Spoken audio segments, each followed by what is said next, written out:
So we're here today at Collectomania. How are you enjoying the event so far, Glyn? It's interesting.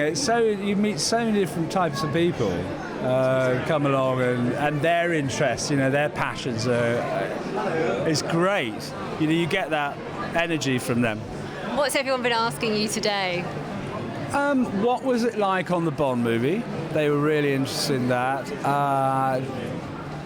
Because I was quite young when I did the Star Wars, and that was it was a big excitement for me as well, because it was the third in the trilogy at that time. So it was like, gosh, So those are the questions.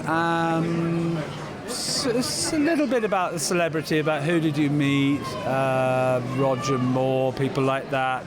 On Wild Geese, which was always the very first thing I ever did.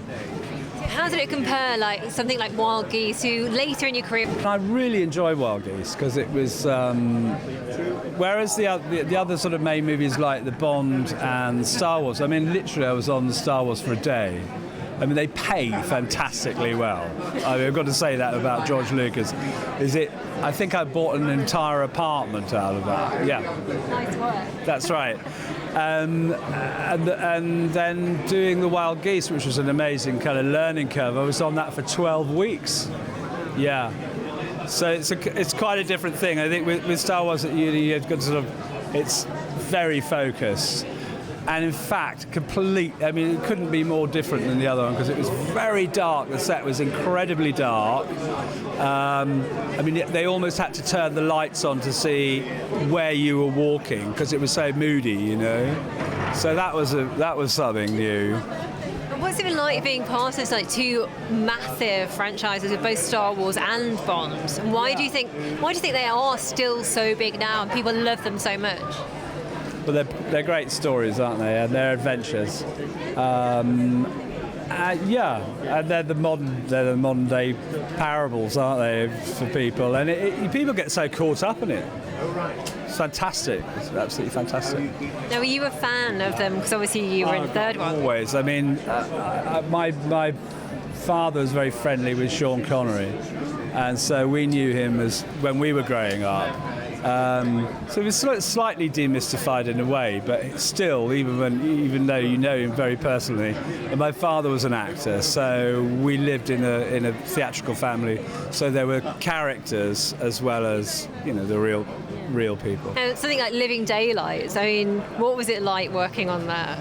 It was wonderful, actually. They're a real family, the Bond people, Barbara and everybody there, and they look after you from the moment that you sign up, right the way through to the premiere and everything. And it's excitement because all of those people on those Bond movies, particularly, there were a few crossovers of technicians that I met who were on the Star Wars and, of course, on the Wild Geese. And it's very kind of family. Oh, how are you? Great. How's it going? Theatrically interesting. Nice and very family-like. What was it you particularly enjoyed about working on Star Wars? Because it was, as you say, it was a day, but it sounds quite intense in a way. It is. At that time, I guess I was very young. I was 22, I think, maybe 20, if that. And the impact of the first two, they were just huge, weren't they? They were the biggest things on the planet at that time. And then getting cast in it, you just think, I have no idea what the role was until you turn up. I would have been very happy to have played something with a helmet on, just to have gone to have seen it, And it was sort of a day getting prepared. You do all the costume fittings and all of that at Elstree. And then the scene was, I think we did 3 scenes. One remains in it. I think 2 were cut, but they're now on the Blu-ray. It was a fantastic experience.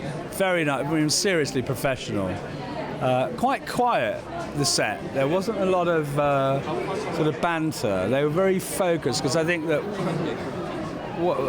what they were doing technically was really quite hard. I think the lighting and that kind of thing was really acute, but as I say, it was incredibly dark. So you sort of be in the darkness with people with torches, coming up and whispering to you, and then suddenly a couple of lights would go on, and it was a bit like being on the Death Star, I guess. It was exciting. It was really exciting. And finally, what do you think about, because obviously Star Wars coming back for episodes 7, 8 and 9, and then also Bond, the 50th year as well, the 50th film?